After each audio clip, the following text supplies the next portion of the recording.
The 20th of June 2018 T 9 hours 21 minutes and 4 seconds, 903 Z. Hello and welcome to the Independent's live coverage of today's publication of findings by a public inquiry into suspicious deaths at Gosport War Memorial Hospital. We'll bring you all the latest news as we have it, with conclusions by the Gosport Independent Panel set to be made public around 11:45 a.m. this morning. The 20th of June 2018 T 9 hours 37 minutes and 14 seconds, 360 Z. Alex Matthews King, the Independent's health correspondent, who is in Gosport for the publication of the panel's findings, has provided an in-depth look at fallout from the scandal. The 20th of June 2018 T 9 hours 58 minutes and 4 seconds, 573 Z. Government officials tried to dodge inquiry into 800 deaths at single hospital. Ex-health minister claims. The 20th of June 2018 T 10 hours 1 minute and 22 seconds, 566 Z. Families of those who died laid down signs outside Portsmouth Cathedral demanding justice for their relatives. The 20th of June 2018 T 10 hours 38 minutes and 30 seconds, 180 Z. The former Bishop of Liverpool, who headed the inquiry, is to provide a statement outside Portsmouth Cathedral any minute now. That will soon be followed by the release of documents they've used in the inquiry, before the issue is addressed at PMQs. The 20th of June 2018 T 10 hours 48 minutes and 42 seconds, 253 Z. Bishop James Jones says hospital staff, healthcare organizations, police, politicians and the GMC all failed to act in ways that would have better protected patients and relatives. In a statement outside Portsmouth Cathedral, the 20th of June 2018 T 10 hours 49 minutes and 18 seconds, 600 Z. An institutionalized regime of prescribing and administering opioids without medical justification at the Gosport War Memorial Hospital shortened the lives of more than 450 people. An inquiry has found an additional 200 patients were probably similarly affected between 1989 and 2000, when taking into account missing records, according to a report by the Gosport Independent Panel. Hospital Management, Hampshire Police, the Crown Prosecution Service, CPS, General Medical Council, GMC, and Nursing and Midwifery Council, NMC, all failed to act in ways that would have better protected patients and relatives, the panel said. Its report also highlighted failings by healthcare organizations, local politicians and the coronial system. The 20th of June 2018 T 10 hours 55 minutes and 14 seconds. 080 Z. The Gosport Independent Panel investigation, first launched in 2014, examined more than 1 million documents. It revealed there was a disregard for human life and a culture of shortening lives of a large number of patients at the Hampshire Hospital. The report added, there was an institutionalized regime of prescribing and administering dangerous doses of a hazardous combination of medication not clinically indicated or justified, with patients and relatives powerless in their relationship with professional staff. When relatives complained or raised concerns, they were consistently let down by those in authority, both individuals and institutions. The report concludes, the panel found evidence of opioid use without appropriate clinical indication in 456 patients. The panel concludes that, taking into account missing records, there were probably at least another 200 patients similarly affected but whose clinical notes were not found. The panel's analysis therefore demonstrates that the lives of over 450 people were shortened as a direct result of the pattern of prescribing and administering opioids that had become the norm at the hospital, and that probably at least another 200 patients were similarly affected. The 20th of June 2018 T 11 hours 15 minutes and 15 seconds, 743 Z. Here is the full text of Bishop James Jones's statement on the publication of the report of the Gosport Independent Panel, institutionalized practice of the shortening of lives. Documents reveal at Gosport War Memorial Hospital from 1989 to 2000 an institutionalized practice. The shortening of lives through prescribing and administering opioids without medical justification.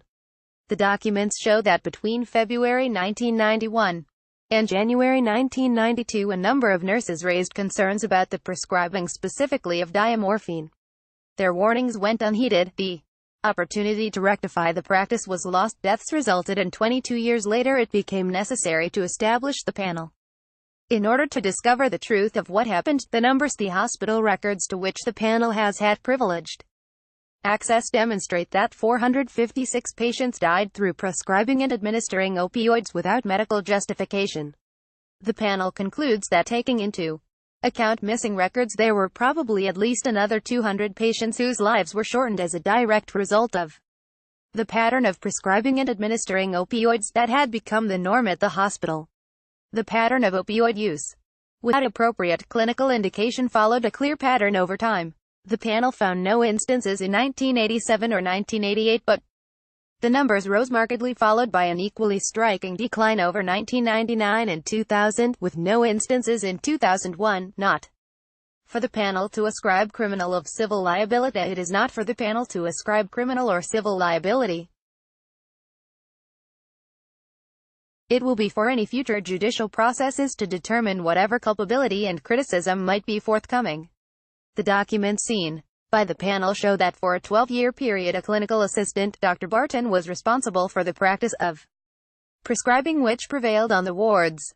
Although the consultants were not involved directly in treating patients on the wards, the medical records show that they were not aware of how drugs were prescribed and administered but did not intervene to stop the practice. Nurses had a responsibility to challenge prescribing where it was not in the interests of the patient. The records show that the nurses did not discharge that responsibility and continued to administer the drugs prescribed. The documents also demonstrate the suboptimal care and lack of diligence by nursing staff in executing their professional accountability for the care delivered. Patients and relatives were marginalized by the professional staff. How could the practice continue and not be stopped through police regulatory and inquests processes? Families will ask, how could this practice continue and not be stopped through the various police regulatory and inquest processes? The panel's report shows how those processes of scrutiny unfolded and how the families were failed. Respective chapters of the report show how the relevant healthcare organizations failed to recognize what was happening at the hospital and failed to act to put it right, how the police investigations were limited in their depth and in the range of possible offenses pursued, how the process of the General Medical Council and the Nursing and Midwifery Council were delayed, and how the inquests proceeded.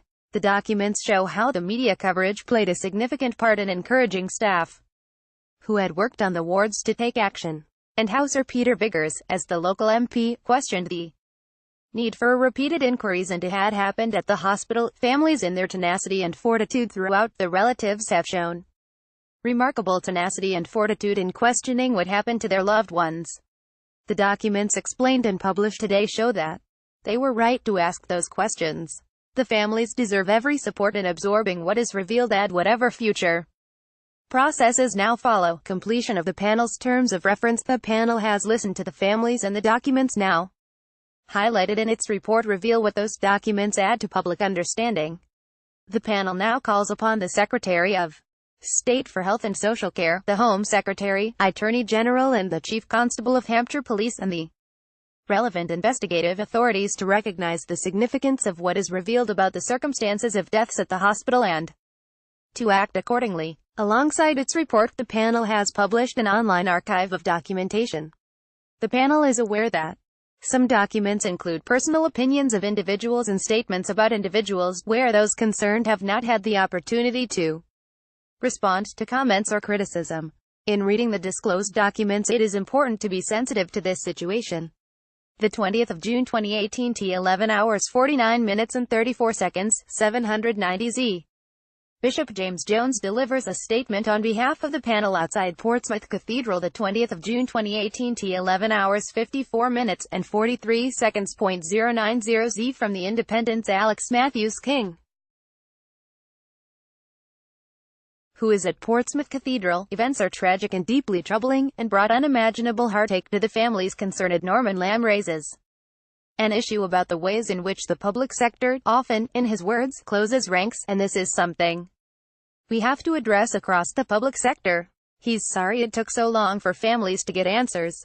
The 20th of June 2018 T 11 hours 57 minutes and 8 seconds, 943 Z. Jeremy Hunt, the Health Secretary, is giving a statement to Parliament now. He says there were failures at all levels by Public service providers. The 20th of June 2018 T 11 hours 58 minutes and 56 seconds, 563Z. Mr. Hunt thanks Bishop Jones and the panel for their, often harrowing work. He also credits Norman Lamb with being a driving force behind gaining justice for families of the dead. The 20th of June 2018 T 12 hours 2 minutes and 15 seconds, 390Z. He says the police, CPS and clinicians will examine the new materials in the report, and then decide whether any criminal proceedings should be brought. The 20th of June 2018 T 12 hours 3 minutes and 16 seconds, 970Z. Mr. Hunt intends to meet as many families as possible before he gives a detailed response to the findings in the autumn. The 20th of June 2018 T 12 hours 7 minutes and 49 seconds, 453Z. Jonathan Ashworth, Shadow Health Secretary, says what happened is Gosport was unforgivable, and asks Mr. Hunt how this was able to go on for so long. The 20th of June 2018 T 12 hours 11 minutes and 30 seconds, 853Z. From the BBC's Home Affairs correspondent. The 20th of June 2018 T 12 hours 16 minutes and 59 seconds, 746Z. Gillian Keegan, Conservative MP for Chichester, says culture of closing ranks in the NHS is deeply worrying. Asks what the implications of the report are for families with relatives in end-of-life circumstances. The 20th of June 2018 T 12 hours 19 minutes and 1 second. 000Z. Mr. Hunt says Gosport was unusual because the patients were not at an end-of-life stage. Says it wasn't only the GP responsible, but many people who could have taken action.